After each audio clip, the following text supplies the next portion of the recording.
Electrical wireman and supervisors association Iritty area കമ്മിറ്റിയുടെ ആഭിമുഖ്യത്തിൽ SSLC+2 പരീക്ഷകളിൽ ഉന്നത വിജയം കരസ്ഥമാക്കിയ വിദ്യാർത്ഥികളെ അനുമോദിച്ചു.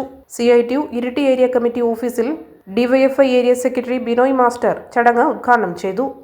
ഉന്നത വിജയം കരസ്ഥമാക്കിയ വിദ്യാർത്ഥിനികളെ EWSAയുടെ ഭാരവാഹികൾ വളരെ സന്തോഷകരമായ ഒരു ചടങ്ങിലാണ് നമ്മളെല്ലാവരും പങ്കെടുത്തുകൊണ്ടിരിക്കുന്നത്. EWSAയുടെ നേതൃത്വത്തിൽ EWSAയുടെ സംഘടനയുടെ കുടുംബത്തിൽപ്പെട്ട SSLC+2 പരീക്ഷയിൽ ഉന്നത വിജയം കരസ്ഥമാക്കിയിട്ടുള്ള മിടുക്കരായിട്ടുള്ള വിദ്യാർത്ഥികൾക്കുള്ള അനുമോദന ചടങ്ങിലാണ് നമ്മളെല്ലാവരും പങ്കെടുത്തുകൊണ്ടിരിക്കുന്നത്. ഇവിടെ EWSAയുടെ ജില്ലാ ഭാരവാഹിയായിട്ടുള്ള ബാബു കാറ്റാടി ഉൾപ്പെടെയുള്ള നേതാക്കന്മാർ ഇവിടെ പങ്കെടുക്കുന്നുണ്ട്.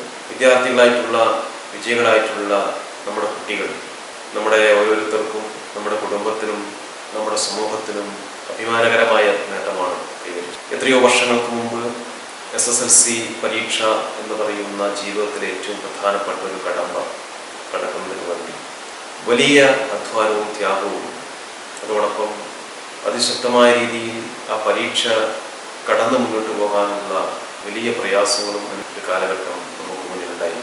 600-ൽ 210 മാർക്ക് വാങ്ങിക്കുക എന്ന ഏറ്റവും ത്യാഗപൂർണമായിട്ടുള്ള ഒരു പഠന പ്രവർത്തനത്തിലൂടെയായിരുന്നു വർഷങ്ങൾക്ക് മുമ്പ് നമ്മളെല്ലാം സഞ്ചരിച്ചിരുന്നു. പക്ഷെ ഇന്ന് കേരളത്തിൽ 99% മുകളിൽ SSLC പരീക്ഷയിൽ വിജയശതമാനം ഉണ്ടായിരിക്കുന്നു എന്നത് ചരിത്രപരമായിട്ടുള്ള നേട്ടത്തിനോടൊപ്പം നമുക്കെല്ലാവർക്കും അഭിമാനകരമായ ഒരു കാര്യവുമായി മാറിയിരിക്കുന്നു.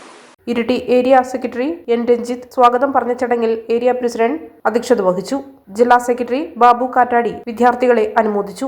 രഞ്ജിത്ത് കുമാർ T, വിനോദ് കുമാർ CV തുടങ്ങിയവർ ചടങ്ങിൽ ആശംസകൾ നേർന്ന് സംസാരിച്ചു.